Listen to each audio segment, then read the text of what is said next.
जी को वंदन हम करते शत शत बार। भव भव के टूटे बंधन हो जाता बेड़ा पार। स्वामी जी को वंदन हम करते शत शत बार। भव भव के टूटे बंधन हो जाता बेड़ा पार। कंटालिया जन्म दीपक दुलार। कल्पतरु को पाकर खुले भाग्य हमारे। अंतर्दृष्टि जागी सत्य हुआ साकार। भव भव के टूटे बंधन हो जाता बेड़ा पार। गहराई सागर जैसे मेरु सी ऊंचाई। चिंतन गगन सा तेरा सूर्य सी अरुणाई। पावन नाम तुम्हारा पग पग है मंगलाचार। भव भव के बंधन टूट हो जाता बेड़ा पार। हम है बड़े सौभाग्य तेरा पंथ पाया। महाश्रमण शासन में गणवन महकाया। भिक्षु भिक्षु रटते खुल जाए मुक्ति द्वार। भव भव के टूटे बंधन हो जाता बेड़ा पार। स्वामी जी को वंदन हम करते शत शत बार। भव भव के टूटे बंधन हो जाता बेड़ा पार। भव भव के टूटे बंधन हो जाता बेड़ा पार। आस्था के धाम युग प्रधान महातपस्वी आचार्य श्री महाश्रमण जी के पावन चरणों में कोटि कोटि वंदन। श्रद्धेय मुनिश्री के पावन चरणों में भावरा वंदन। मुनिवृंद, उपस्थित समस्त श्रावक श्राविकाएं। पथ दो प्रकार के बताए हैं, एक सुपथ और दूसरा है कुपथ। सुपथ का मार्ग, सुपथ जो है वह कल्याण का पथ है, शांति का पथ है, निर्वाण का पथ है, सद्भावना का पथ है। और कुपथ वह हिंसा का पथ है, वह अशांति और दुख का पथ है और संसार के परिभ्रमण का पथ है। गुरु के सामने शिष्यों ने जिज्ञासा की कि हमें कौन सा पथ स्वीकार करना चाहिए। तब गुरु ने कहा कि दोनों पथ आपके सामने है, दोनों चीज़ आपके सामने है। आपको जो चाहिए वो पथ स्वीकार कर सकते हो। अगर आपको सुख शांति चाहिए, आनंद चाहिए, दुख मुक्ति चाहिए, वेदना मुक्ति चाहिए तो सुपथ को स्वीकार करो। अगर आपको कलह, कष्ट, वेदना, समस्याएं, हिंसा चाहिए तो कुपथ को स्वीकार करो। शिष्यों ने फिर पूछा भी आदमी चाहता तो शांति है, परंतु फिर भी वह कुपथ की ओर क्यों जाता है। तो बताया गया कि मोह की सघनता, मोहनीय कर्म की प्रबलता के कारण व्यक्ति सुपथ को छोड़कर कुपथ की ओर बढ़ जाता है। अच्छा मार्ग मिला हुआ है, अच्छे मार्ग में चल रहा है, परंतु मोनीय कर्म का प्रबल उदय हो गया तो व्यक्ति उसको छोड़ करके कुपथ में चला जाएगा। व्यक्ति को पता है कि गुड़ मीठा होता है, नीम कड़वा होता है, परंतु जब मोह कर्म का उदय हो जाएगा तब उसको गुड़ भी कड़वा लगने लग जाएगा, नीम मीठा लगने लग जाएगा। यानी जो हिंसा का पथ है वो उसे अच्छा लगने लग जाएगा और जो अहिंसा और शांति का पथ है वह उसे बुरा लगने लग जाएगा। तो मोह की प्रबलता निमित्त बनती है। तो अपेक्षा है कि हम सुपथ को स्वीकार करें। जो श्रेय है, आगमकार कहते हैं जम श्रेयम तम समाये, जो श्रेय है उसका समाचरण करो। हर व्यक्ति की बुद्धि समान नहीं होती है, हर व्यक्ति का ज्ञान समान नहीं होता है, हर व्यक्ति की स्मृति समान नहीं होती है, हर व्यक्ति की क्षमता समान नहीं होती है। ऐसे समय में क्या किया जाए? तब कहा गया कि जिस पंथ पर महापुरुष गए हैं, जिस पंथ को महापुरुषों ने दिखलाया है, उस पंथ का अनुसरण करना चाहिए। जिस पथ पर चल कर के अनंत आत्माएं शांति को प्राप्त हुई है तो वही पथ हमारे लिए श्रेयस्कर है, उसी पथ को हमें स्वीकार करना चाहिए। तो जो शांति के पथ को स्वीकार करता है, उस पर चलता है, तो उसे अवश्य शांति प्राप्त होती है। कोई व्यक्ति मिश्री को जहर समझकर खा ले तो क्या उसकी मृत्यु होगी? क्या मृत्यु नहीं होगी, वरन उसका मुंह मीठा होगा। तो ठीक उसी प्रकार कोई शांति के पथ को अगर बंधन मानकर भी अगर स्वीकार करता है तो भी उसका भलाई होने वाला है, उसका अच्छाई होने वाला है, उसका बुरा नहीं होगा। तो इसलिए जो तीर्थंकरों ने, बुद्धों ने, केवल ज्ञानियों ने, वीतरागियों ने जो मार्ग बताया है उसका अनुसरण करने का प्रयत्न करना चाहिए। तो मार्ग क्या है, सुपथ क्या है? तो बताया गया अहिंसा सुपथ है, हिंसा कुपथ है। जहाँ जहाँ हिंसा है वह कुपथ है और जहाँ जहाँ अहिंसा है वह सुपथ है। तो अहिंसा का विकास हर व्यक्ति के भीतर में हो, ऐसा प्रयास करना चाहिए। अहिंसा सिर्फ काया से नहीं, मन से, वचन से, काया से। जैन धर्म में तीनों योगों का महत्वपूर्ण विवेचन प्राप्त होता है, मन योग, वचन योग और काय योग।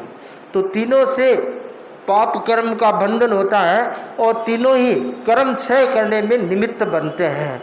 तो तीन योग जब शुभ बने रहते हैं तब अहिंसा का पालन होता है और तीन योग जब अशुभ बनते हैं तब हिंसा की ओर व्यक्ति आगे बढ़ता है। तो तीन योग शुभ बनाने का प्रयत्न करें। तंदुल मत्स्य का उदाहरण दिया जाता है। समुद्र में अड़ाई द्वीप के बाद समुद्रों में बड़े बड़े मगरमच्छ पानी में रहते हैं और उनके आँख की भौं में एक पंचेंद्रिय जीव होता है जिसको तंदुल मत्स्य कहा जाता है। मगरमच्छ असन्नी है, मन वाला नहीं है, और वो जीव है वो मन वाला, चावल जितना जीव है, परंतु वह जीव मगरमच्छ की भौं में बैठा बैठा क्या विचार करता है कि मगरमच्छ का मुंह खुला है, पानी के साथ अनेक जलचर मछलियाँ, जलचर प्राणी मुंह में आ रहे हैं और जा रहे हैं, मगरमच्छ ध्यान ही नहीं दे रहा है। तो वह सोचता है कि ये मगरमच्छ बेवकूफ़ है, अगर इतना बड़ा शरीर मेरा होता तो मैं सबको खा जाता, समुद्र की सारी मछलियों को खा जाता। उसका शरीर तो चावल जितना है, परंतु सिर्फ सोचता है, मन का प्रयोग किया, वह खा सकता नहीं, उसने खाया नहीं, परंतु सिर्फ मन से चिंतन किया। कहते हैं उस मन अशुभ हुआ, मन योग अशुभ हुआ और उस मन के अशुभ चिंतन के कारण वह तंदुल मत्स्य नामक छोटा सा प्राणी मर कर के 7वीं नरक में जाकर उत्पन्न होता है। देखिए आप, मन योग का कितना बड़ा योगदान है पतन में। और उसी प्रकार मन शुभ बनता है, योग शुभ बनता है तो वह उत्थान में योगदान देने वाला बन जाता है। जीव को कैवल्य की प्राप्ति हो जाती है, कल्याण हो जाता है, शुभ कर्म नष्ट हो जाते हैं। तो मन एक ऐसी सीढ़ी है, ऐसी लिफ्ट है जो ऊपर भी ले जाती है और नीचे भी उतारती है। बस चॉइस आपकी है, चयन आपका है, आप ऊपर चढ़ना चाहते हो या नीचे उतरना चाहते हो। तो मन योग को शुभ रखने का प्रयत्न करें, शुभ बनाने का प्रयत्न करें, अहिंसा में बनाने का प्रयत्न करें, तो आप कर्म क्षय और शांति की दिशा में आगे बढ़ सकते हो। वचन योग भी वैसे ही है, वचन योग भी शुभ बने ये जरूरी है। वचन योग अपवित्र होता है, अशुभ होता है तो व्यक्ति बहुत कर्मों का बंधन करता है। तीर कमान से निकल गया, उसको पकड़ नहीं सकते, वो तो गया। ठीक उसी प्रकार वचन भी अपनी जबान से निकल गया, वह तो गया, वापस पकड़ना मुश्किल है। बाद में भली क्षमा याचना करो, सॉरी बोलो, पाँव पड़ो, वो आगे का प्रोसेस हो गया, परंतु एक बार तो गया सो गया। तो वचन भी पवित्र रहे, अशुभ न हो, ऐसा प्रयत्न करना चाहिए। वचन में अगर गाली निकलती है, किसी के प्रति कटु वचन निकलता है, व्यंग्य निकलता है, या किसी को प्रताड़ित करने वाला मर्म भेदी वचन निकलता है, किसी का रहस्य उठाने वाला वचन निकलता है, तो बहुत कर्मों का बंध होता है, अशुभ कर्म बंधन होते हैं, जिसका परिणाम उसे कालांतर में भोगना पड़ता है। तो बहुत जरूरी है कि हम वचन की अशुभता से बचने का प्रयत्न करें। राजनीतिक लोग तो कैसे कैसे वचन बोलते हैं, कई बार तो जिसकी कल्पना भी नहीं की जा सकती ऐसे वचन तक बोल देते हैं, तो उनके कर्म का बंधन होता है। तो जो श्रावक है, श्राविका है, उनको अवश्य ध्यान देना चाहिए कि अपनी जबान पर पहरेदारी बहुत जरूरी है। घर के नीचे वॉचमैन होगा नहीं होगा चल जाएगा, परंतु अपनी जबान पर वॉचमैन नहीं लगाया हुआ है तो बहुत बड़ी समस्या है आपके लाइफ के लिए, इस लाइफ के लिए और आगे की लाइफ के लिए। तो बहुत जरूरी है वचन को संभाल कर बोलें।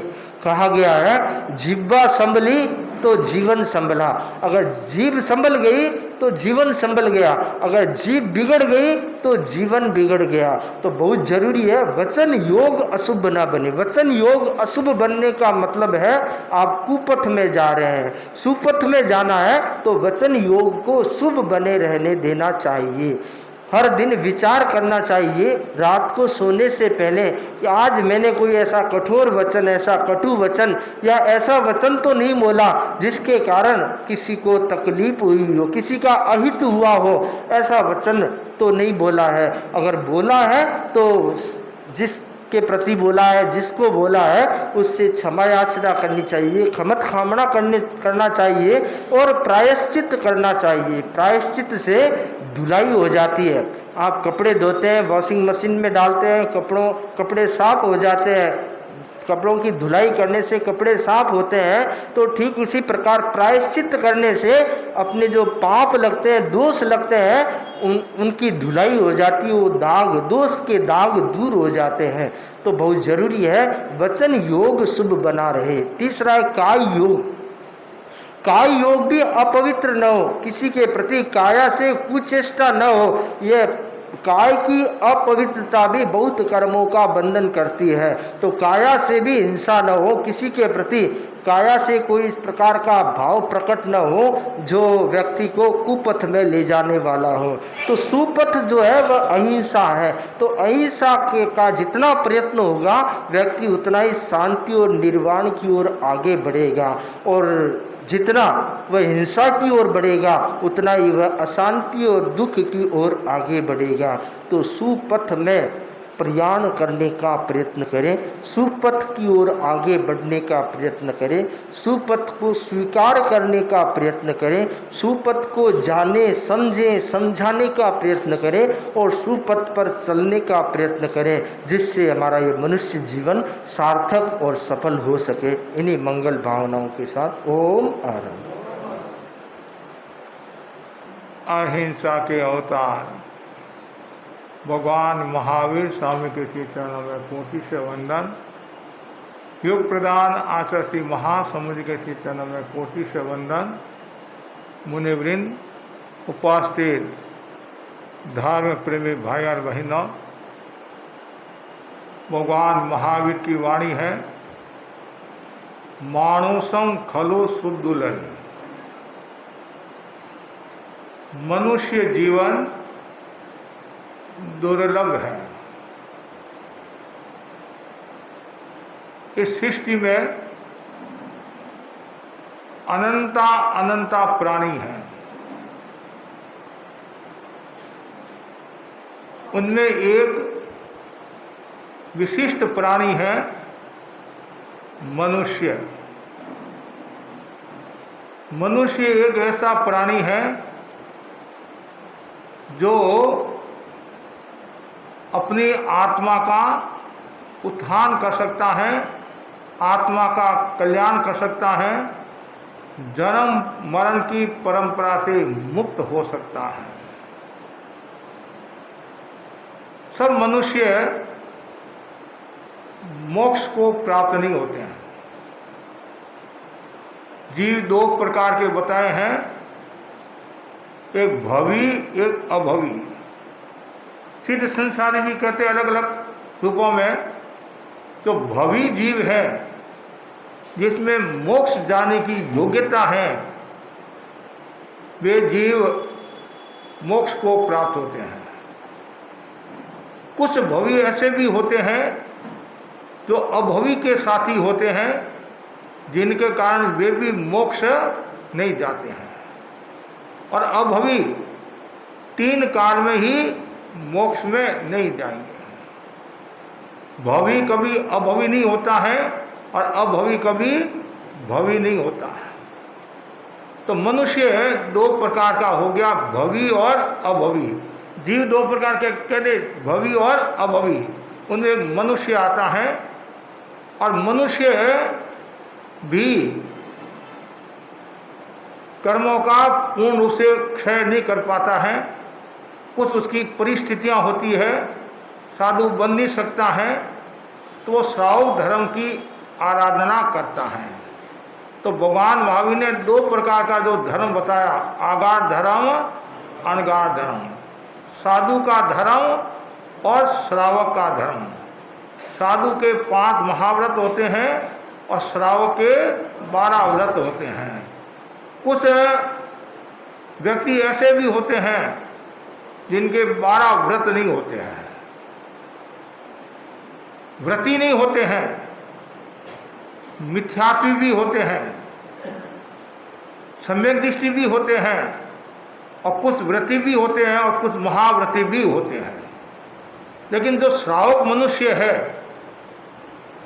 यदि वो 12 व्रत की आराधना करता है तो वो श्रेष्ठ बात है। और यदि वो श्रावक मनुष्य नहीं, केवल मनुष्य है, और मनुष्य जीवन को यदि सफल बनाना है तो भी उसको कुछ न कुछ धार्मिक क्रिया करनी चाहिए।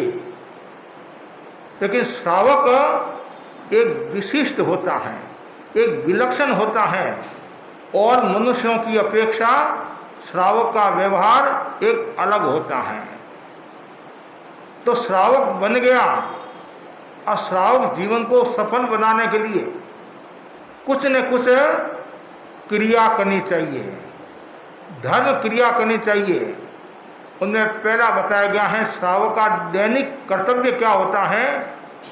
सुबह उठकर देव भक्ति, भक्ति का बहुत बड़ा मूल्य बताया गया है। प्राचीन साहित्य में भक्ति के बारे में बहुत सुंदर एक श्लोक बताया गया है। मोक्ष साधन सामग्र्यायाम भक्ति रेव गरीयसी स्वरूपानुसंधान भक्ति वित्य भी धीयते। मोक्ष साधना में जो सामग्री है, उसमें एक भक्ति का बड़ा महत्व है।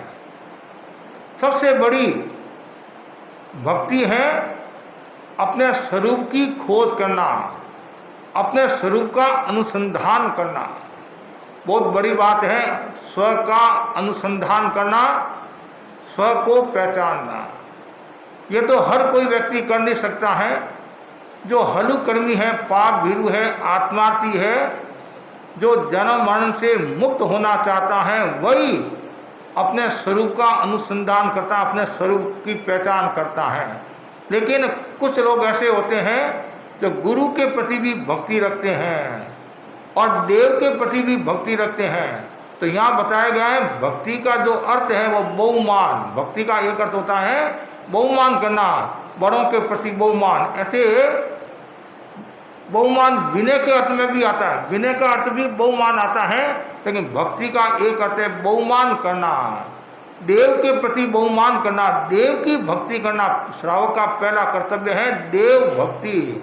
यहाँ देव का मतलब भवनपति, बालमंत्र, ज्योतिष, वैमानिक नहीं है। यहाँ देव का मतलब है आदर्श पुरुष, श्रेष्ठ पुरुष, वो हमारे अरिहंत भगवान हैं। अरिहंत भगवान की भक्ति करना, सुबह उठी सबसे पहले अरिहंत भगवान की भक्ति करो, नमो अरहंताणं, सिमंदर स्वामी को वंदना करो और भावना भाव मेरे रोम रोम में, नस नस में भक्ति बढ़ती जाए, बढ़ती जाए, बढ़ती जाए। एक ऊपर की भक्ति होती है और एक भीतर की भक्ति होती है।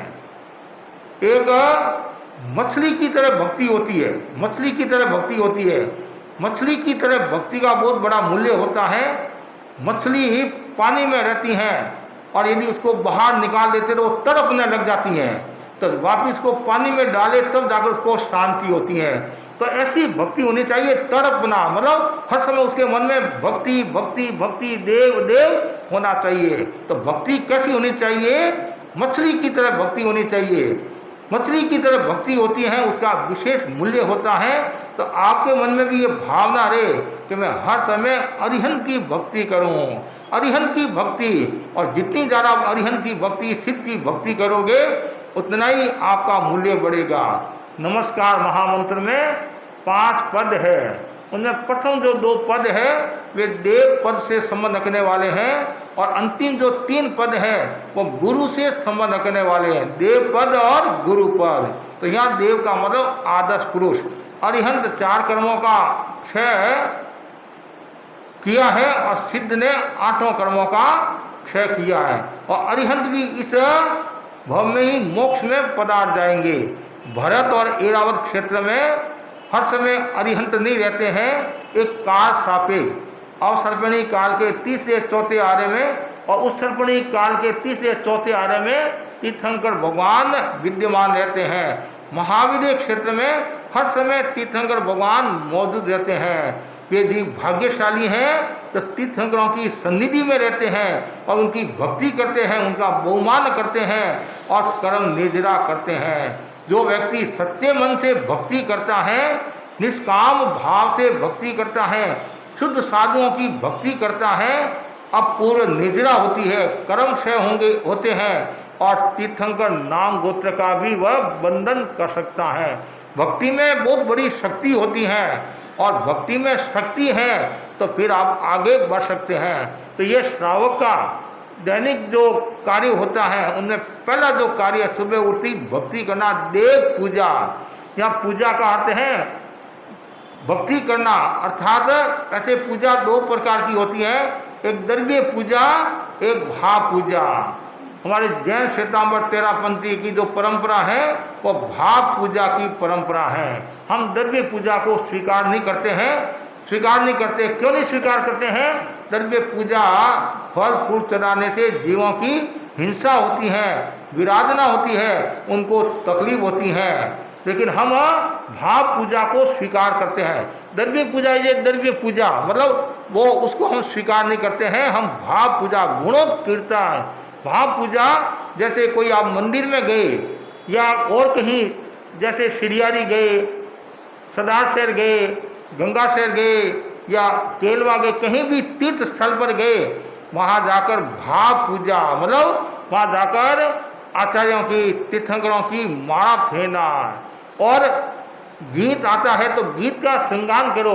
गुरुदेव तुलसी से एक भाई ने कहा मंदिर पधारो, भाई ने कहा मंदिर पधारो। गुरुदेव ने कहा अभी मेरे पास समय नहीं, बहुत बिजी हूँ, व्यस्त हूँ, उसने बहुत आग्रह किया, गुरुदेव ने मना किया 1 बार 2 बार 3 बार, नहीं गुरुदेव पधारो पधारो पधारो पधारो। ज़्यादा आग्रह किया तो गुरुदेव ने फरमाया मेरे पास समय नहीं है, लेकिन तुम्हारी भावना को देखकर चलो, तुम्हारी इच्छा है। मंदिर गए और वहाँ तीर्थंकरों की स्तुति की, कोई प्रॉब्लम नहीं है। जब वापिस पधारे तो उस भाई ने कहा महाराज आज आपने मेरी लाज रख दी, मेरा नाक रख दिया। कि क्या हुआ भाई? मेरे भाई ने कहा, मेरे दोस्त ने कहा आचार्य तुलसी 3 काल में ही मंदिर में पैर नहीं रखेंगे। क्या कहा? 3 काल में मंदिर में पैर नहीं रखेंगे। गुरुदेव ने कहा ऐसी बात है और चलो। लेकिन हमारी जो मान्यता है, हमारा जो विरोध है वो द्रव्य पूजा से है, भाव पूजा से नहीं है। हम भाव पूजा में विश्वास रखते हैं। कुछ लोग कहते हैं कि मूर्ति वंदनीय है। क्या कहते हैं? मूर्ति वंदनीय है। मूर्ति वंदनीय नहीं है। कुछ लोग कहते हैं मूर्ति को देखकर वैराग पैदा होता है, इसलिए मूर्ति वंदनीय है, कभी वंदनीय नहीं होती है। वैराग तो आप किसी को देखकर भी आपके भीतर में वैराग हो सकता है। हनुमान जी को कैसे वैराग्य हुआ? डूबते सूरज को देखकर हनुमान जी को वैराग्य हुआ। क्या सूरज वंदनीय हो गया क्या? पति और पत्नी को देखकर, माँ बाप को लड़ाई करते हुए देखकर बच्चों के मन में वैराग्य का भाव आ गया और उन्होंने दीक्षा ली, क्या माँ बाप वंदनीय हो गए? नहीं होगा। निमित्त कोई भी हो सकता है, लेकिन वंदनीय कौन है? जो ज्ञान दर्शन चारित्र तत्व से जो युक्त आत्मा है वो वंदनीय है। छठे गुणस्थान का जो धनी है वो वंदनीय है। जो भगवान महावीर की आज्ञा में है, जिन शासन की प्रभावना करता है, शुद्ध साधु हो, वो वंदनीय है। तो भाई बहनों को भी ध्यान रखना चाहिए। आज हमारे भाई बहन भी काफी भटक रहे हैं। गंगा गए गंगादास और यमुना गए यमुनादास। इधर चलो इधर चलो इधर चलो, आज वहाँ पूजा है चलो, आज वहाँ पूजा है चलो, आज वो जुलूस निकला है वहाँ चलो, और झंडे लेकर आगे बहनें चलती हैं और फिर वो फोटो खिंचाकर व्हाट्सएप पर देती हैं। और कितना धर्म संघ का नुकसान पहुंचा रहे हैं, और कितना नुकसान पहुंचा रहे हैं। तो इसलिए चिंतन की बात है। हम द्रव्य पूजा में विश्वास नहीं करते हैं, भाव पूजा में विश्वास करते हैं। और भाव पूजा कर कोई मनाही नहीं है। कभी मंदिर जाना भी पड़ा, हमारा कोई मंदिर से विरोध नहीं है। कोई लोग मंदिर से कोई विरोध नहीं है, न मस्जिद से विरोध है, न गुरुद्वारा से विरोध है। हमारी जो परंपरा है उस परंपरा का सबको बोध होना चाहिए, और जो बोध होगा वही संबोध को प्राप्त होगा, वही आगे बढ़ेगा। और बोध ही नहीं है तो फिर केवल भक्ति से कुछ नहीं होता है। कभी कभी महाराज मेरी तो बहुत श्रद्धा है, बहुत श्रद्धा है, मेरा पति है, पति में बहुत श्रद्धा है। अरे पति में श्रद्धा तो है, पति की तू मानती कि नहीं मानती है? कि मानती तो नहीं हूं, तो फिर श्रद्धा क्या हुई है? कि धर्म को हम मानते हैं, धर्म को जानते भी है। अरे धर्म को जियो तो सही है। जानना अलग बात है, मानना भी अलग बात है, और धर्म को जीना और जो गुरु कहते हैं उस बात को स्वीकार करना, मानना, तो आनंद आता है। नहीं तो क्या होता है, महाराज का कहने का काम है और हमारे सुनने का काम है, आना जाना कुछ नहीं है। महाराज के और तो कोई काम है नहीं है, न तो कोई बड़ा बाजार में जाकर व्यापार करना है, न कोई छोरा छोरी को पढ़ना है, उनका कोई काम तो है नहीं है कि महाराज ये करते रहते हो। अरे और आए किस लिए? हम आपको संबुद्ध मतलब आपको बोधित करने के लिए, आपको जागरूक करने के लिए हम आए हैं। हम कोई हमारी इच्छा से नहीं आए, गुरु आज्ञा से आए हैं। तो श्रावकों का भी कर्तव्य होता है कि जो हमारी परंपरा है उस परंपरा में आस्था रखना। आज करोड़ों रुपये हमारे श्रावक समाज के करोड़ों रुपये हैं, अन्य संप्रदाय में जा रहे हैं। और समाज के लिए यदि कोई मांगता है तो महाराज बहुत महंगाई है, बहुत महंगाई है। अभी तो टोटा है, और ये टोटा तो टोटा ही है फिर, है नहीं? हमारे यहाँ कलकत्ता में टोटा चलता नहीं, टोटा तो हाँ टोटा में बहन आती, टोटा में आई, टोटा में आई, टोटा में आई। लेकिन उस समय आप लाखों रुपया दे देते हैं, और जब समाज का कोई प्रसंग आता है और 1000 रुपया भी निकालना है, जैसे माता में कोई लाकड़ी मारी हो गया। एक बहन को किसी ने कहा महिला मंडल की सदस्य बन जा, कि कितने रुपये? 5000 रुपये लगेंगे महिला मंडल या सभा का सदस्य बनने में। कि मैं मेरी माँ सासू जी को पूछूंगी। क्या कहा? तो किसी ने विनोद में कह दिया, किसी के मन में आया तू साड़ी खरीदने के लिए जाती है 50,000 की, उसमें तू सासू को पूछती है। उस समय तो तू खरीद कर आ जाती है और यहाँ मेंबर बनना है और 5,000 है, मेरे को पूछना पड़ेगा। अरे जब घर का काम होता है तब ये समस्या आती है और पर के काम के लिए, पर घर के लिए आप आगे रहते हैं। इसलिए हमारी परंपरा क्या है, उस परंपरा का बोध होना चाहिए। मान्यता क्या है, मान्यता का ज्ञान होना चाहिए। एक भिक्षु विचार दर्शन पढ़ने से आपकी आंखें खुल जाएगी और जो हमारा जो सिद्धांत है वो आपके अच्छी तरह से समझ में आ जाएगा। इसलिए देव भक्ति करो और ऐसी भक्ति करो उसमें डूब जाओ और डूब गए तो आप तर गए, डूब गए तो तर गए। तो ये पहला है देव भक्ति। दूसरा जो बताया श्रावक के लिए वह है गुरु उपासना, गुरु की सेवा करना। हम सौभाग्यशाली हैं, हमें जिन शासन मिला है, तेरापन धर्म संघ मिला है और आचार्य महासमन जी जैसे अधिशास्ता मिले हैं और उनकी सेवा करो। और वहां नहीं जा सकते हैं तो उनके जो प्रतिनिधि हैं उन प्रतिनिधि की सेवा करो, उनकी उपासना में बैठकर कुछ ज्ञान प्राप्त करो, सेवा करो, सन्निधि का भरपूर लाभ उठाओ। गुरु का बहुत बड़ा महत्व है। वे जीव भाग्यशाली हैं तो निरंतर गुरु की सेवा करते हैं। आज हमारे यहाँ सैकड़ों ऐसे परिवार हैं जो निरंतर आचार्यों की सेवा करते हैं, साधु साधुओं के रास्ते की सेवा करते हैं। मेरे सामने मेरे संसार पक्षीय काका श्री बैठे हैं, जसराजी बुरड और रूपाबाई। आपको आश्चर्य होगा 93-94 से इन्होंने सबसे पहले जयपुर से दिल्ली गुरुदेव पधारे थे, 1 महीना सेवा की थी और उसमें 1 महीना जैसी सुविधा। फिर जब गुरुदेव का कोबा अहमदाबाद में चातुर्मास था तब से लेकर संभव थे आज तक चातुर्मास में 4 महीना 5 महीना पूरी सेवा करते हैं। बोलो कितनी बड़ी बात है। और यहाँ 4 दिन सेवा करना है महाराज, मेरे तो बहुत काम है, बहुत जीएसटी का काम है, इनकम टैक्स का काम है। और इनके भी तो काम होगा, ये तो कोई निकम्मे नहीं, इनके भी तो काम है। अब ठीक है, अब तो अवस्था आ गई, 80 वर्ष के हो रहे हैं। जब उन्होंने शुरू किया उस समय इनकी उम्र कितनी थी। तो इसलिए मतलब सेवा का बहुत बड़ा मूल्य है, गुरु की सेवा।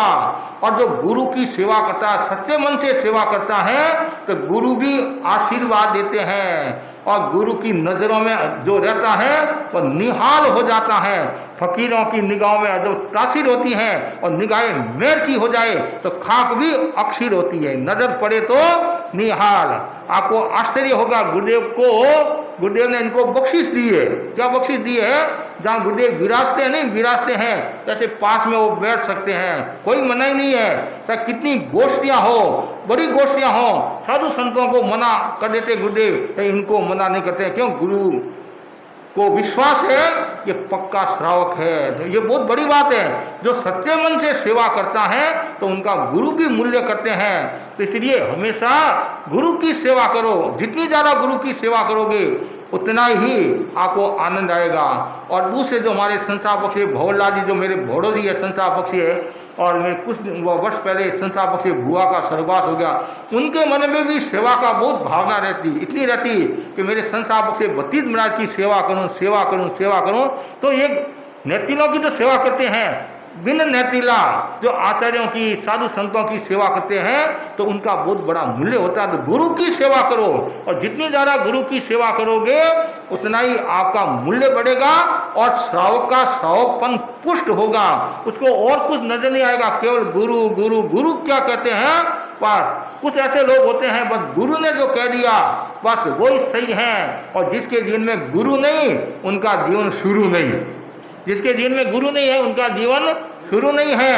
और गुरु एक होना चाहिए, 17 गुरु नहीं होना चाहिए। यही मेरा गुरु, यही मेरा गुरु, यही मेरा गुरु। तो 17 गुरु तो फिर कभी आपका नुकसान भी हो सकता है। एक पर आस्था रखो और एक पर जो आस्था रखता है, एक डॉक्टर पर जो आस्था रखता है तो वो डॉक्टर भी अच्छी तरह से आपका इलाज करेगा। और 17 डॉक्टरों के पास जाओगे तो इलाज कैसे होगा भगवान ही जाने। तो गुरु पर आस्था, एक गुरु मत देव गुरु धर्म बोलते हैं, देव गुरु। ये देव गुरु धर्म की आराधना करने वाला व्यक्ति शिवत्व की अनुभूति करता है और एक दिन कर्म क्षय करके मोक्ष को प्राप्त हो जाता है। और जो गुरु की सेवा करता है तो गुरु भी उनका पूरा ध्यान रखते हैं, सुख में दुख में बड़ी चिंता करते हैं। तो हम देखते हैं आचार्य पूर्वक कितना ध्यान रखते हैं। किसी के घर में कोई दुर्घटना घटी, तत्काल संदेश देना या पूछाना और कुछ करना। साधु संतों के भी यदि कोई घटना घट जाती है तो गुरु कितना ध्यान रखते हैं। तो गुरु ध्यान इसलिए रखते हैं कि आप गुरु के प्रति आस्था रखते हैं, और गुरु के प्रति जितनी आस्था रखोगे उतना ही आपका विश्वास बढ़ेगा और शक्ति बढ़ेगी। मैं तो बार बार कहा करता हूं कि जो शास्त्र के प्रति आस्था रखता है, शास्त्र के प्रति आस्था रखता है, तो उसको मिल जाता है मुक्ति का रास्ता। उसको क्या मिल जाता है? मुक्ति का रास्ता मिल जाता है। और जो गुरु की सेवा करता है, तो गुरु की सेवा करने से कितना फायदा होता है? उसका अज्ञान दूर हो जाता है, मिथ्यात्व दूर हो जाता है, मिथ्या जो अवधारणा है वो दूर हो जाती है, और व्यक्ति सम्यक ज्ञान, सम्यक दर्शन, सम्यक चारित्र और सम्यक तप को प्राप्त होता है। क्या होता है? तप को प्राप्त होता है। इसलिए सामायिक ये गुरु सेवा का बहुत बड़ा मूल्य है। तो श्रावकों को गुरु सेवा करनी चाहिए, संस्कृत्या की सेवा करनी चाहिए, रास्ते की सेवा करनी चाहिए। गुरुदेव संस्कृत्या विहार करते हैं या एक गांव से दूसरे गांव में जा रहे हैं, एक कॉलोनी से दूसरी कॉलोनी में जा रहे हैं, आ रहे हैं, एक नैतिक कर्तव्य होता है कि हमारे संत आ रहे हैं तो सामने जाना, पहुंचाने के लिए जाना। इसे एक क्षेत्र की शोभा बढ़ती है, जिन शासन की प्रभावना होती है, और दूसरों को भी प्रेरणा मिलती है। कि जब हम मुनि मोहनलाल जी आमेर के साथ में जसोल में चातुर्मास किया था, फिर गुरुदेव का आदेश आया कि मुनि मंगल ऋषि जो कलकत्ता की थे, मंगल ऋषि जी, उनको मुनि जटनमल्ली स्वामी के पास रखना है, और जटनमल्ली स्वामी के पास में जो संत हैं उनको दर्शन कराना, गुरुदेव के दर्शन कराना है। तो मुनि जी ने मुझे कहा, हम उसमें 4 संत थे मोहनलाल स्वामी, तो 2 संत बाद में पधारे, और मैं और मंगल ऋषि जी वहाँ से विहार किया मारवाड़ जंक्शन की ओर। रास्ते में उपाचार्य देवेंद्र मुनि मिले, तो श्रमण संघ के उपाचार्य देवेंद्र मुनि मिले, और जब श्रावकों की जो सेवा देखी और उनके मुंह से स्वर क्या निकला? सच्ची सेवा यही है। क्या कहा? सच्ची सेवा यही है, इस भयंकर सर्दी में सेवा करना। और आज भी अन्य संप्रदाय के साधु साधु भी क्या कहते हैं कि सेवा सीखना है तो तेरापन धर्म संघ से सीखो। और इनके साधु साधुओं की कितनी सेवा होती है, रास्ते की कितनी सेवा होती है। आज अहमदाबाद को देख लो, हमारे वहाँ काफ़ी साधु साधु विराज रहे हैं चिकित्सा की दृष्टि से, लेकिन श्रावक कितना ध्यान दे रहे। अहमदाबाद है, दिल्ली है, जयपुर है, मुंबई है, और भी क्षेत्र हैं, मतलब निष्ठा के साथ वो सेवा कर रहे हैं। एक माँ बाप की सेवा भी कभी भारी पड़ जाती है, लेकिन गुरुओं की कितनी सेवा हो रही है, संस्कृतिया की कितनी सेवा हो रही है। तो सेवा का बहुत बड़ा मूल्य है। इसे हमेशा मन में भावना रहे कि मैं ज़्यादा से ज़्यादा गुरु की सेवा करूँ। साल में कम से कम 5-10 दिन गुरु की सेवा करनी चाहिए, और 3 दिन 4 दिन रास्ते की भी सेवा करनी चाहिए। और रास्ते की जो सेवा करते हैं तो और ज़्यादा परिचय बढ़ता है। मतलब चातुर्मास में प्रदूषण में जाते हैं तो इतना परिचय नहीं होता है। रास्ते की आपने 4 दिन की सेवा की और आपको याद आएगी, और मैंने सेवा की, और आप लोगों के सामने भी बताते, महाराज अभी मैं पूना गया था, वहाँ से 10 दिन सेवा की, 15 दिन सेवा की, और सैकड़ों साधु साधुओं से परिचय हो गया। तो करे सेवा पावे मेवा। तो गुरु की उपासना श्रावक का दूसरा कर्तव्य है। तीसरा जो श्रावक का कर्तव्य बताया है वह है स्वाध्याय। मनुष्य जीवन मिला है श्रावक हो तो स्वाध्याय करना चाहिए। स्वाध्याय का बहुत बड़ा मूल्य है। हमारे यहाँ 9 तत्व बताए हैं। 9 तत्वों में एक तत्व कौन सा है? निर्जरा है। निर्जरा है नहीं, और निर्जरा के 12 भेद बताए हैं। उनमें 6 भेद बाह्य निर्जरा के हैं और 6 भेद आंतरिक निर्जरा के हैं। तो स्वाध्याय वो क्या है? आंतरिक निर्जरा है। स्वाध्याय क्या है? आंतरिक तप है। और स्वाध्याय से आत्म तत्व का ज्ञान होता है। स्वाध्याय से आत्म तत्व का ज्ञान होता है, आत्मा का ज्ञान होता है। मैं कौन हूँ, कहाँ से आया हूँ और मुझे कहाँ जाना है।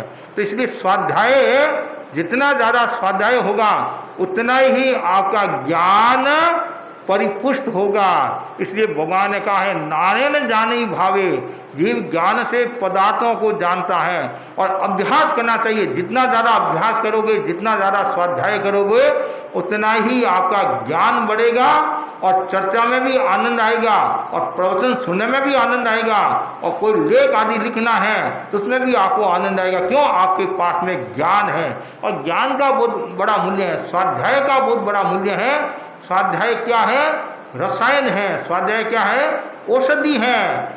जैसे पहाड़ पर पानी टिकता नहीं है, उसी प्रकार स्वाध्याय से अशुभ कर्म टिकते नहीं हैं, वो कर्म क्षय हो जाते हैं। और यहाँ तक कि स्वाध्याय के द्वारा जीव ज्ञानावनी कर्म का क्षय करता है और केवल ज्ञान को प्राप्त होता है। स्वाध्याय जितना ज़्यादा स्वाध्याय होगा उतना ही श्रावक जीवन पुष्ट होगा। चौथा जो सूत्र बताया वैराग्य, मतलब सब साधु नहीं बन सकते। पुराण में मैंने कहा नहीं, मतलब मनुष्य की दो कैटेगरी है, एक श्रावक और एक साधु हो, तो सब साधु नहीं बन सकते हैं। तो श्रावक में भी श्रावकपणा हो, तो उसके लिए श्रावकपणा मेरा पुष्ट कैसे होए? उनके लिए वैराग्य का भाव जरूरी है, विरक्ति का भाव। और जितनी ज़्यादा विरक्ति होगी उतना ही आपका मनुष्य जीवन सफल होगा, शक्ति संपन्न होगा। और वैराग्य का मतलब है विरक्ति। किससे विरक्ति होना? शब्द, रूप, रस, गंध, स्पर्श से विरक्ति होना, संसार से विरक्ति होना। संसार में रहते हुए भी आप विरक्ति की साधना करो। ये समदृष्टि जीवड़ा करे कुटुंब प्रतिपाल, अंतरंग न्यारा रहे जो धाय खिलावे बाल। धाय माता बच्चे को खिलाती है, पिलाती है, नवराती है और माँ से भी ज़्यादा वो प्रेम देती हैं। फिर भी क्या कहती हैं? ये लड़का मेरा नहीं है। उसी प्रकार आप संसार में रहते हुए क्या चिंतन करना? 4 दिनों की चांदनी फिर अंधेरी रात। 4 दिनों की चांदनी है, आप सोचते ये मेरा है, मेरा है। कोई किसी का न ये न तेरा है न मेरा है, ये झूठा झमेला है। और ये कोरोना ने सब सिखा दिया, आपको सब सिखा दिया। अभी हम वर्तमान में सुनते हैं, कभी कभी हमारे रूंगटे खड़े हो जाते हैं। ऐसी परिस्थितियां कि नहीं महाराज, भगवान ने कहा है विरक्ति रखना, भगवान ने कहा है मोह नहीं करना। अब आप भगवान की वाणी पर चलते हैं, भगवान ने जैसा कहा वैसा करते तो ठीक है, या और भीतर में कोई दूसरा भाव हो तो अलग बात है। मतलब विरक्ति का भाव होना चाहिए। जितना ज़्यादा वैराग्य का भाव होगा उतना ही सौपन पुष्ट होगा। रात्रि भोजन का त्याग है, जमीकन का त्याग है, समय समय पर हरियाली का त्याग है, शील व्रत की साधना है। और परिवार में भी ऐसा माहौल हो कि जिसे कर्मों का बंधन न हो, वैराग्य का भाव। आज भी ऐसे कुछ परिवार मिल जाएंगे जो हमेशा धर्म की ही चर्चा करते हैं, दूसरी कोई चर्चा नहीं करते। संसार की चर्चा भी है, मिलेंगे बहुत कम मिलेंगे, लेकिन है। अभी छठा आरा आया नहीं है। आज भी ऐसे जीव हैं जो धर्म चर्चा करते हैं। शाम को परिवार वाले बैठ जाते हैं और धर्म चर्चा करते हैं, ज्ञान की बात करते हैं, दर्शन की बात करते हैं, वैराग्य की बात। और जितना ज़्यादा वैराग्य पुष्ट होगा उतना ही आपका विकास होगा। और जहाँ वैराग्य है वहाँ आचार भी आपका अच्छा होगा, विचार भी अच्छा होगा, संस्कार भी अच्छे होंगे और व्यवहार भी अच्छा होगा। और वैराग्य नहीं है तो कुछ भी नहीं है। छोटे छोटे बच्चों में तो वैराग्य है, और जो 80-80, 85-85 वर्ष के हैं वो क्या कहते हैं? और आने दो, और आने दो, और आने दो, और खाना मेरे को। अरे 80 वर्ष का हो गया, 85 वर्ष का हो गया। किसी ने पूछा चाय कितनी बार पीता है? कि 27 बार चाय पीता हूँ। कितना कहा? 27 बार चाय पीता हूँ। अरे पेट है कि ये फुआ है? और नहीं कि महाराज क्या करे, लोगों की भावना भी रखनी पड़ती है। कभी कभी ऊपर से और क्या बोलते हैं, महाराज नाश्ता नहीं करेंगे नहीं तो इनका नाश्ता खराब हो जाएगा। उसकी तू क्यों चिंता करता है? उसका नाश्ता खराब होगा, तू क्यों चिंता करता है? तुम्हारे मुंह में लाल आ रही है तो नाश्ता बेचारा क्या करे, सामने वाला व्यक्ति क्या करेगा? तो वैराग्य का भाव, त्याग का भाव, जितना ज़्यादा त्याग होगा उतना ही वैराग्य बढ़ेगा। और जितना ज़्यादा वैराग्य बढ़ेगा, अनासक्ति बढ़ेगी, उतना ही व्यक्ति संसार से विमुख होगा और आत्मा के सम्मुख होगा। 5वां जो सूत्र बताया है तपे साधना। श्रावक को तपे साधना भी करनी चाहिए। छोटे छोटे त्याग, वो वैराग्य में जो कुछ बातें आती हैं और त्याग करोगे तो वैराग्य आपका पुष्ट होगा। अनशन है, उनोदरी है, भिक्षाचरी है, रस परित्याग है, द्रव्यों की सीमा है। ये 14 नियम है नहीं, 14 नियम सुबह उठ के 14 नियम चितारो और उन्हें सीमाकरण कर लो, 12 वर्ष स्वीकार करो, और तो 12 वर्ष स्वीकार करने से भी काफ़ी सीमा में आ जाओगे। इसलिए तप साधना, विनय करना भी तप साधना है। स्वाध्याय, कायत्याग, ध्यान, इंद्रियों मन को वश में रखना, और प्रवचन सुनना भी तप साधना है, और सुनाना भी तप साधना। कैसे? प्रवचन को क्या कहा? स्वाध्याय। स्वाध्याय है मतलब ज्ञान का जो उच्चारण होता है, आपको जो ज्ञान सुनाते हैं वो स्वाध्याय, सुनते वो भी स्वाध्याय है। जप करना भी स्वाध्याय है, जप करना भी स्वाध्याय है। अनुप्रेक्षा, आत्मचिंतन, कौन हूँ, यह सब स्वाध्याय के अंतर्गत आते हैं। इसलिए तप साधना, जितनी ज़्यादा तप साधना होगी उतना ही आपका विकास होगा। और गुरुदेव की सन्निधि में बम्बई में कितने मास खमन हुए, कितने मास खमन हुए, कितनी बड़ी बड़ी तपस्या हुई। 21 रंगी, किसको बोले 21 रंगी, और 120 के आसपास संभव थे मास खमन हुए, करीबन 120 के आसपास। किसको बोले? मैं तो आपको केवल एक मास खमन के लिए कह रहा हूँ। क्या कह रहा हूँ? एक मास खमान और एक तेला, तेला के आगे 0 लगा देना, और कुछ नहीं करना है, पीछे नहीं आगे 0 लगाना है। और इसलिए, और हमारा चाचुआ दक्षिण हावड़ा है, और आप हमारे निकट के पड़ोसी हो, तो पड़ोसी का सुख भी होता नहीं, पड़ोसी का सुख होता है, तो आपका सहयोग ही हमारे आगे काम आएगा। तो तपस्या, उपवास, बेला, तेला, तोला, पंचोला, 28 जितनी कर सकते हैं, या नवकाशी, पौरसी, और गुरुदेव का दीक्षा दिवस आ रहा है, तो उतनी ना ज़्यादा से ज़्यादा सामायिक और ज़्यादा से ज़्यादा क्या करना है? नवकाशी, पौरसी। नवकाशी तो सबको करना ही है, आगे बढ़ सकते हैं तो उपवास, बेला, कुछ करो, कुछ न कुछ करना चाहिए। गुरु को सच्ची भेंट होगी। गुरु के गुणगान करना वो भी अच्छी बात है, शब्दों से गुणगान करना वो भी अच्छी बात है, वो भी कर्म निद्रा का साधन है। तपस्या के द्वारा गुरु का अभिनंदन करना, गुरु को सच्ची भेंट देना है। इसलिए तपस साधना। और हमारे यहाँ कितने ऐसे भाई बहन हैं जो निरंतर ये वर्षी तप करे हैं, वर्षी तप, वर्षों से वर्षी तप करे हैं। कोई 10 साल से करा है, कोई 12 साल से करा है, और भी दूसरे क्षेत्रों में 40-40, 50-50 वर्षों से वर्षित तप करे हैं। बोलो आप, एक उपवास करना भी भारी होता है। धन्य है वो तपस्या करते हैं, और तपस्या के द्वारा जिन शासन की प्रभावना करे हैं। और दूसरे संप्रदाय के लोग भी क्या कहते हैं कि धन्य है आपकी साधना को, धन्य है आपकी तपस्या को। हमारे से तो तपस्या नहीं होती है, पैदल चलना और पैरों में पदत्रा नहीं, गोची जाना, भयंकर गर्मी में गोची जाना, व्याख्यान सुनाना, लोगों की सुनना और सहन करना, ये सब तपस्या है। गुरुदेव तुलसी के शब्दों में कि मेरे साधु वजन उठाता है वो भी तपस्या है, गोची जाता है वो भी तपस्या है, लोगों को संभालता है वो भी तपस्या है, उपदेश देता वो भी तपस्या है। तो तपस्या का कोटा बहुत बड़ा। तो मतलब सब संबद्ध धर्म नहीं कर सकते हैं, तो कम से कम निर्जरा धर्म तो करो, निर्जरा धर्म। और यदि भावना हुई तो संबद्ध धर्म भी हो जाएगा, समाई करोगे तो संबद्ध धर्म हो जाएगा, और उसमें समता की, स्वाध्याय किया तो निर्जरा धर्म भी हो जाएगा। तो ये है। और लास्ट जो सूत्र बताया कल रात को, जैसे मैंने बताया था, सुपात्र दान श्रावक का बहुत बड़ा ये गुण है, कर्तव्य है सुपात्र दान। आखिर ये सुपात्र शब्द क्यों लगाया? एक होता है पात्र और एक होता है कुपात्र, एक होता है सुपात्र। नहीं मतलब सुपात्र और कुपात्र दो, ये पात्र के दो भेद के, सुपात्र और कुपात्र। कुपात्र किसको कहा गया है? जो संयमी नहीं है, जो संसारी है, संसारी जीवों को जो देते हैं खाने की, पीने की, कोई भी वस्तु देते हैं, वो धर्म नहीं है, आत्मा का धर्म नहीं है, वो क्या है? संसार का धर्म है, कर्तव्य है। तो उसको कुपात्र कहा गया है। और सुपात्र का मतलब है संयमी जीवों को दान देना। किसको देना? संयमी। संयमी कौन? जो 5 महावतधारी साधु हुए। या सफेद कपड़ा पहने वाले को दान देना धर्म है? नहीं।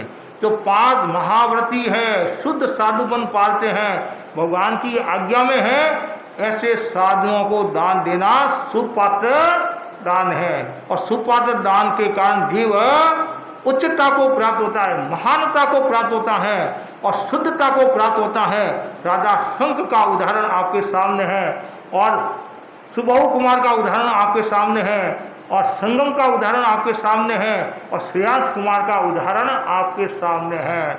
श्रेयांश कुमार ने भगवान ऋषभ को वर मिल जाता नहीं, तो कल मैं बताने का भाव रखता हूँ। पलव श्रेयांश भगवान ऋषभ की कहानी कल बताने का भाव रखता हूँ। ऐसे संगम का उदाहरण आता है। कौन सा संगम? एक संगम तो वो हुआ जिसने भगवान को कष्ट दिया, एक रात में 20 मानांतिक कष्ट दिए। दूसरा संगम कौन?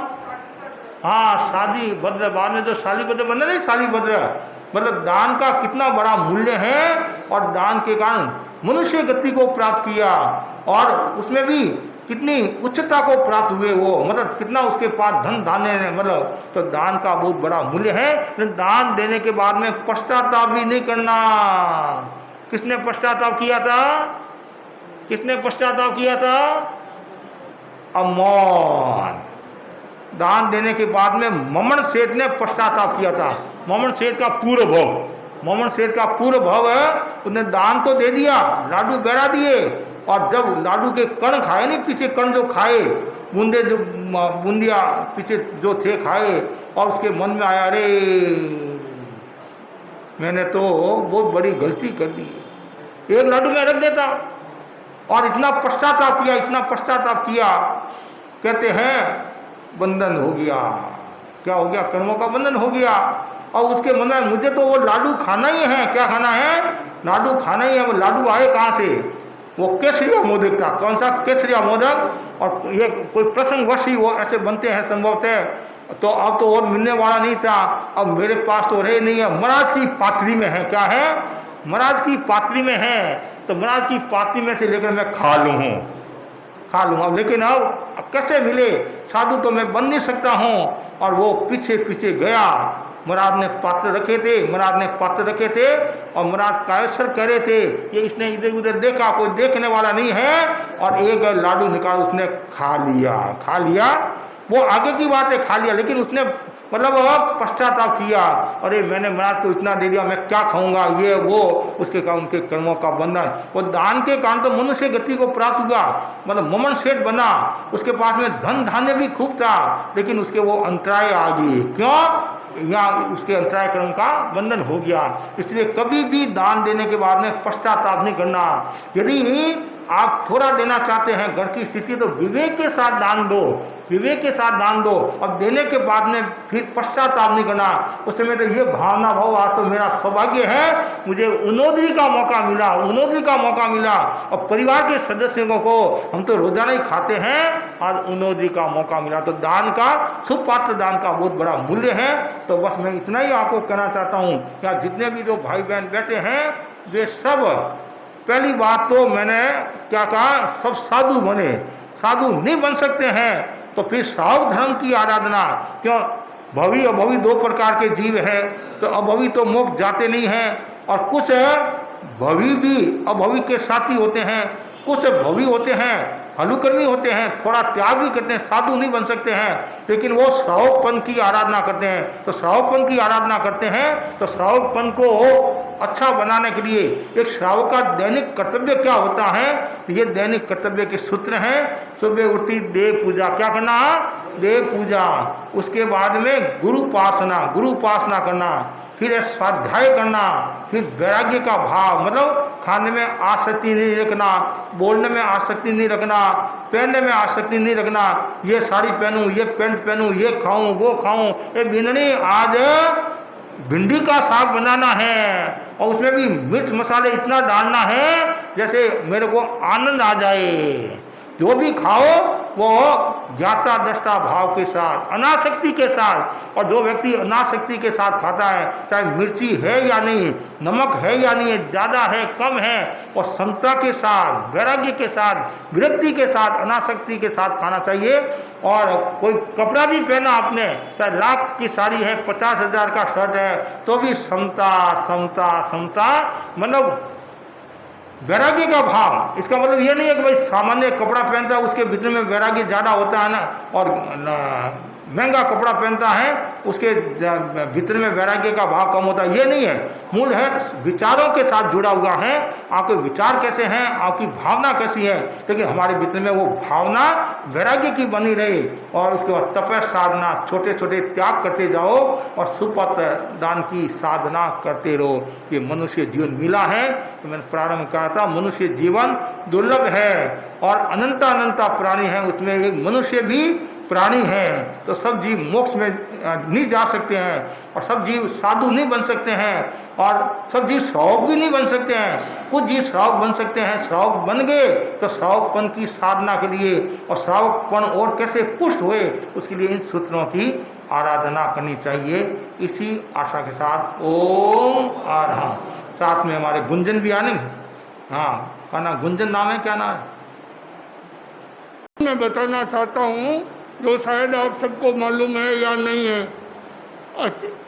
मुनि श्री रूपचंद जी स्वामी का जयपुर चातुर्मास था, उसके साथ आप वहाँ थे। उस समय कई साल हो गए,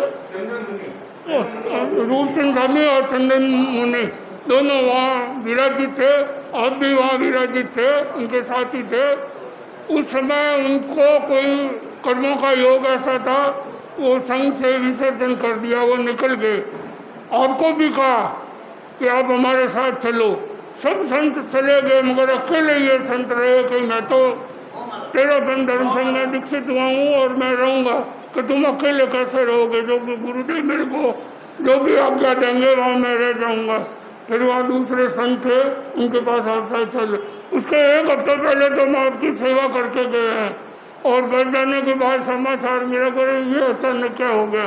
तो इतनी धर्म संघ के प्रति दृढ़ निष्ठा, नहीं तो एक उस समय छोटी अवस्था में थे, कोई बड़ी अवस्था नहीं थी, फिर भी सब संत निकल गए, वो बड़े बड़े महान संत थे। उसके बाद में धनराज जी स्वामी भी उनके साथ हो गए थे। धनराज स्वामी और चंदन स्वामी दोनों भाई थे, फिर भी आप अलग रहे। तो ये बहुत धर्म संघ के लिए और हमारे परिवार के लिए और विशेषता की बात। और भी कुछ काफी करना है मगर समय हो गया है।